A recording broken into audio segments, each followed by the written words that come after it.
I guess through the years, as I changed my hairdo and makeup and things like that, been mistaken for everything under the sun.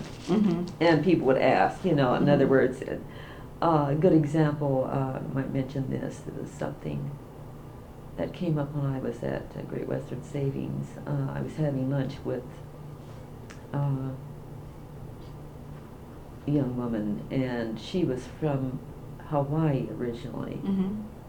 Of course, we know Hawaii, everybody's mixed over there too. So we were having lunch, we were talking about this and that, and she was saying, so, well, you're so pretty, blah, blah, blah, blah, blah. Well, why don't you, and she was sincere. Why don't you, you don't have, what were they then? Was that during the Black era? You don't have to be black, you can be whatever you want. He says, why do you,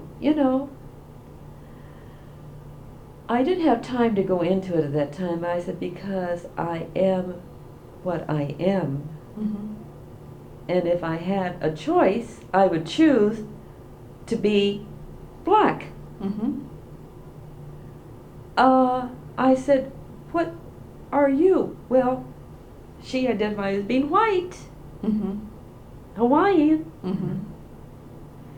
But after I talked to her and explained to her, told her about the contributions of the black so-called race, so to speak, and all the accomplishments, etc., like that. I didn't go into my personal, no, hardly anybody knew about that, about Daddy.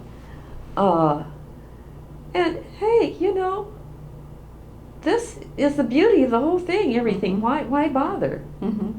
So why don't you identify? He said, what are you? Well, so-and-so, why? Here she was sitting there browner than I am. And she came to me later and she says, she says, I just never thought about it like that. It changed turned her around to take pride in her heritage and not identifying as being white. And that was right.